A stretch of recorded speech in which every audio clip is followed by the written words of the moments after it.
Training was very hard, but really good, really good. Hot, humid weather, hard training, but it's well worth it.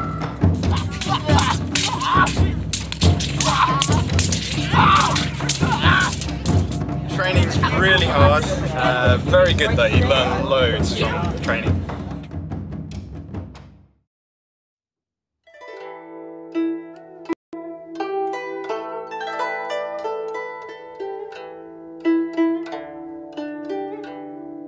Sun cream. Been really lucky with the weather, but I've loved it.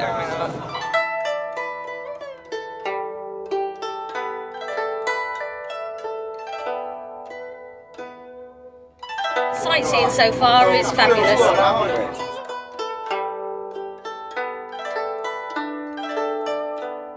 It was all amazing. It was all amazing.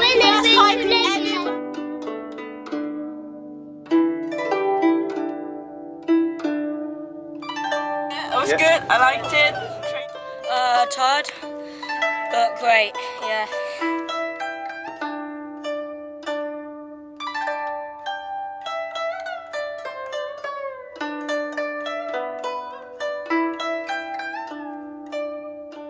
Good food, everything. Hotel's been nice. We're staying at 4-star.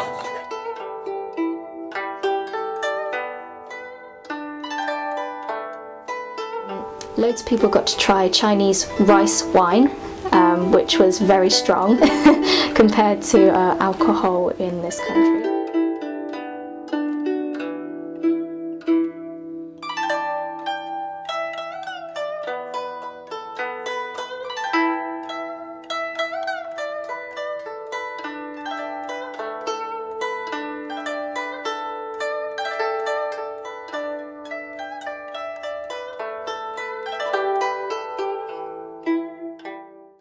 The preparations for the China Tour 2011 began just like any other trip abroad. The most important thing I was concerned about was getting my visa, making sure I had all the right vaccinations from my doctor, and knowing what to pack. The UK Shaolin Temple were really helpful with all this information. With the visa applications, they provided all the details I needed to fill out my application and told me when I needed to apply by in order to get the visa in time. This made it really simple, really easy, and I didn't have any problems getting my visa. The tour organisers also gave us information about the conditions in China, so we knew that we had a lot of hot weather ahead of us, so we packed a lot of sun cream, summer sort of clothes. They also gave us information about how much money we were likely to spend out there, so we knew roughly how much cash we would need to take, but we were assured that we could also access cash in China anyway. Once we all got to Heathrow, we all met up and checked in as a group. This was a fairly easy and straightforward part of the process. And as soon as we did that, we went through security, which was simple as well. And then we moved on to the departure lounges, where we could have our last English breakfast for 3 weeks, and we could relax before we got onto the plane. This flight took us about nearly 9 hours, which sounds a long time, but it wasn't too bad because we had loads of films to watch. They had loads of CDs you could listen to, lots of TV shows to watch. We had really good food and the seats were really comfortable. This was a brand new Airbus we were on and it was just luxurious.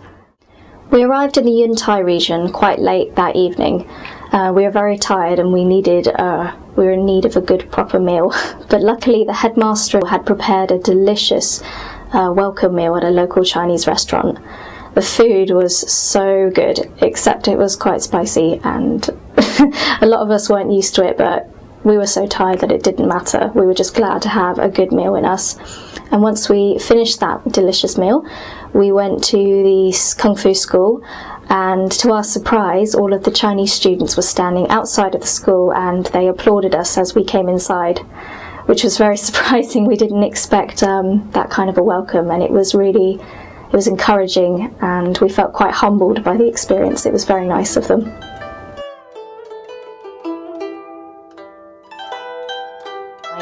Our rooms were quite basic compared to kind of what standards we have here.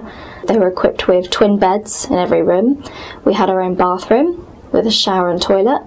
We also had air conditioning as well, and the rooms were fine. After the first night that we settled in, we had a day of rest the next day, just so we could relax after travelling for such a long way. But the next day we started training properly, and every morning began at 5:40 with running that would either be up the mountain or just around the training complex, and then we'd have breakfast, followed by more training, and then at lunchtime we'd have lunch, and then we'd have a few hours just to sleep. Because it was the hottest part of the day, no one could train in that conditions, so they allowed us to sleep for a couple of hours. And then we started training again. And then after that it was dinner time, and after dinner it was our final session of training.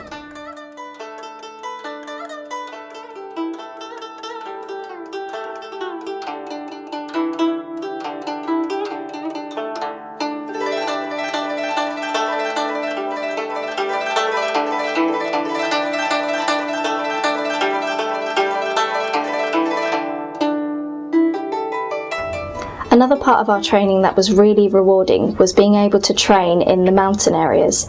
This is very different obviously in the UK because we don't get this kind of opportunity very much. Running in the mornings was very tiring but it was also beautiful at the same time. We got to see just lovely wildlife and natural habitat, and it felt really different to train in a natural environment for once.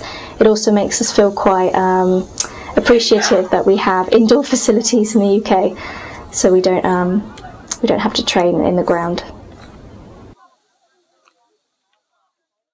Because we only spent 1 week there, we got to do a lot of different things. For example, we did some Tai Chi, we did some Kung Fu, we also did Sanda, we also did a lot of traditional training like running up the mountain. This was nice because we got to do different disciplines than what we do just in the UK. It was really good. I mean, you got to do Kung Fu, Sanda, Tai Chi, and learn Chinese. It was a really, really good mix. Really enjoyed it. How do you think the training in China compares to what you do in the UK? Oh, it's quite intense. It's totally different to what we do in here because you do it every day, the whole day, and it puts a whole new perspective on the training what you're doing here. So yeah, quite difficult, and it sort of showed me what it's like to do training every day and work really hard at it in China.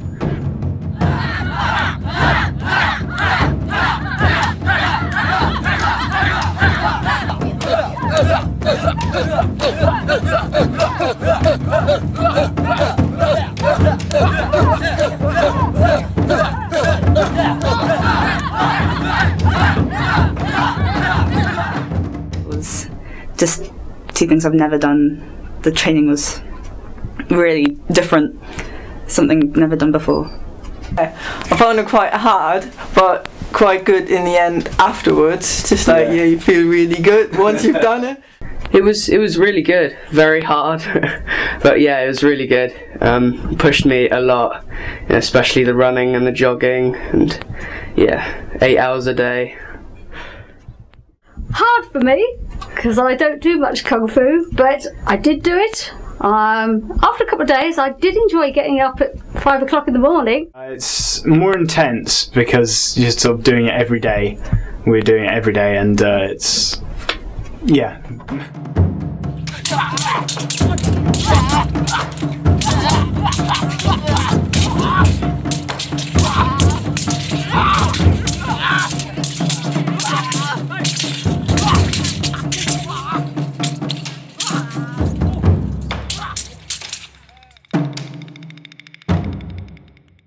This type of training regime happened every day of the week that we were there, and at the end of the week we were required to do a demonstration to the school's headmasters showing our Kung Fu and Tai Chi forms, just kind of demonstrating what we had learned in the short time that we were there. It was really nerve-wracking because we only got told about an hour before the demonstration that we had to perform in front of everybody and all the Chinese students as well, which was difficult because they're so much better than us. We felt a little bit silly, but they cheered us on and made us feel really good, so it was a good experience. Another highlight of the evening was that the headmaster of the school each presented us with a commemorative certificate with our names and what we had been doing during the week, and also grades for our different disciplines.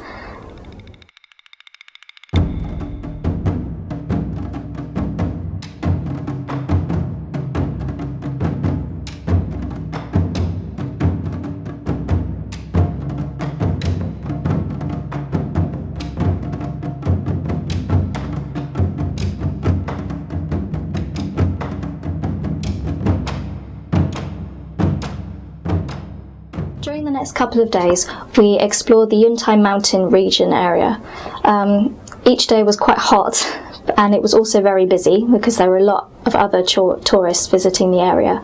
But we got to see things like local Buddhist temples and also sites of natural beauty, like large lakes, waterfalls, and also areas with local wildlife like monkeys. They were all really stunning despite the heat, and it was well worth going.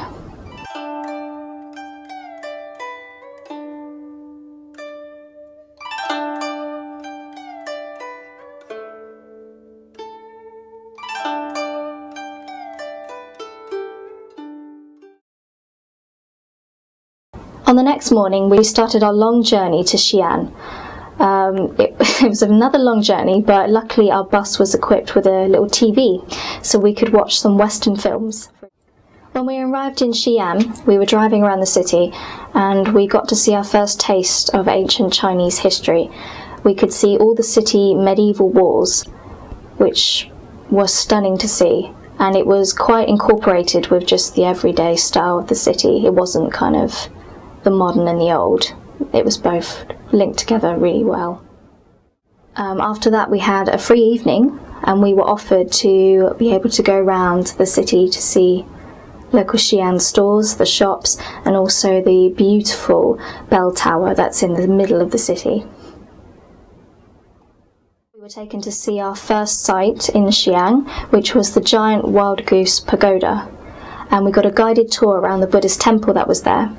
A particular highlight was a room filled with jade artwork that depicted the life of the historical Buddha, or Sakyamuni. The next morning began bright and early, and we had a buffet-style breakfast in the hotel. Some people chose the more traditional Chinese breakfast, but others were really excited because we got to have some toast. And some people just had toast for breakfast. After that, we went to the Terracotta Warrior Museum. First the museum, and explained the history of the terracotta warriors and the initial discovery that led to finding the soldiers. She explained that it was 3 farmers that had initially discovered the site, and it was spectacular later in the day when we could actually meet one of the farmers, and some people got his autograph.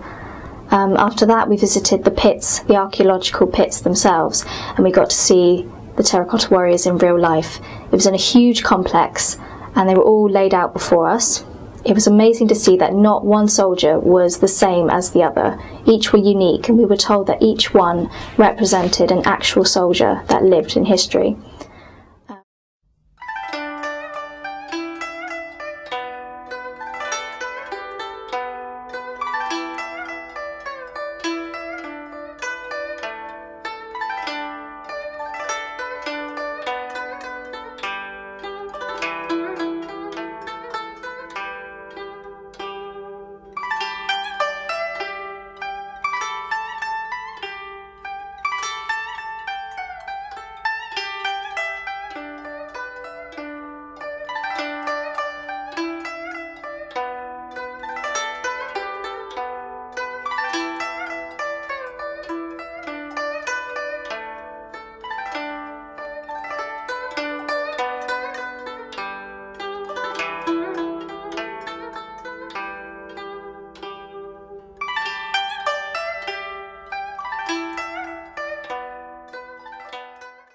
It was quite an important day because it was a birthday of one of our tour members.